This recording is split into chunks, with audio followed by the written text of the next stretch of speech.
উপরে আকাশ নিচে মাটি। আর সাতক্ষীরা জেলার বউয়েরা কিন্তু সব দিক দিয়েই খাঁটি। সাতক্ষীরা খুবই সুন্দর একটা জেলা এবং এই জেলার ভেতরেই ছড়িয়ে ছিটিয়ে আছে ছবির মতো বেশ কয়েকটি সুন্দর গ্রাম। শুধুমাত্র বেশ কয়েকটি বললেও ভুল হবে, এই জেলাতে যে কয়টা গ্রাম আছে প্রত্যেকটা গ্রামের একটা আলাদা একটা নিজস্ব সৌন্দর্য আছে। বিশেষ করে এই জেলার গ্রামগুলো সুন্দরবনের উপকূলবর্তী হওয়াতে এখানকার গ্রামগুলো প্রতিনিয়ত কাদামাটির সংস্পর্শে যে সৌন্দর্য ছড়ায় তা দেখতে হলে অবশ্যই আপনাকে যেতে হবে সাতক্ষীরা জেলার শ্যামনগর উপজেলাতে। আসসালামু আলাইকুম everyone, this is me Seema from my little page and welcome back to my new video.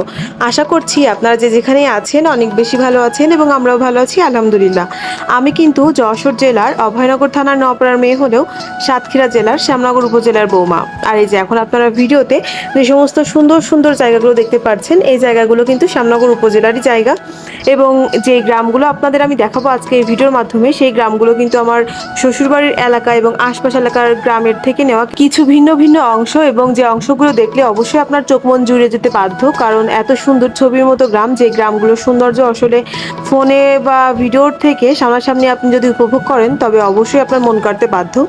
আর এই যে এখন যে সুন্দর জায়গাটা দেখতে পাচ্ছেন এই জায়গাটা কিন্তু আমার শ্বশুরবাড়ির একদম সামনের যে এরিয়াটা সেই এরিয়াটা মানে একদম বাসা থেকে বের হলে এত সুন্দর একটা মনোমুগ্ধকর পরিবেশ, এমন একটা তরতাজা ফ্রেশ সতেজ এনভায়রনমেন্ট, ওপরের খোলা আকাশ, চারপাশের দমকা হাওয়া, চারপাশের সবুজ গাছপালা, মনোরম পরিবেশ যেখানে গেলে আপনার মন মুহূর্তের ভেতরই প্রফুল্ল হয়ে উঠবে। ঠিক তেমনই একটা জায়গায় যে আমি গিয়েছিলাম বেশ কয়েকদিন আগে, আমি আমার শ্বশুরবাড়িতে গিয়েছিলাম, আপনাদের সাথে শেয়ার করেছিলাম বেশ কয়েকটা ভিডিও, যে ভিডিওগুলোর মাধ্যমে আমি আমার শ্বশুরবাড়ির এলাকার বেশ কয়েকটি সৌন্দর্য বা বেশ কয়েকটি দিক তুলে ধরেছিলাম।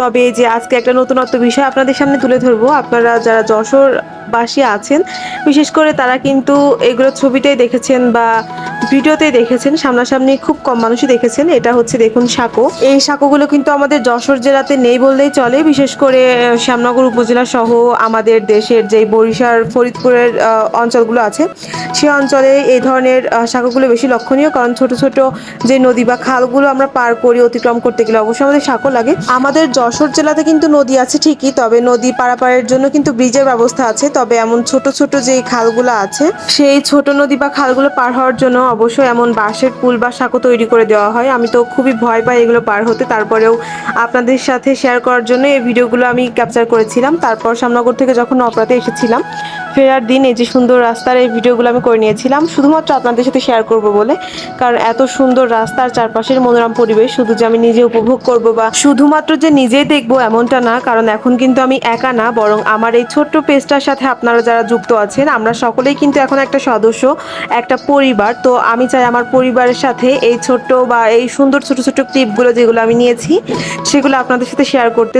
আর এই যে ছোট ছোট ঘের, এখানে কিন্তু মাছ চাষ করা হয় এবং রাস্তার পাশেই কিন্তু আপনি যদি যান শ্যামনগর উপজেলাতে গেলেই কিন্তু এমন অহরহ দেখতে পারবেন যে লবণাক্ত পানিতে বিভিন্ন ধরনের মাছ চাষ করা হয়।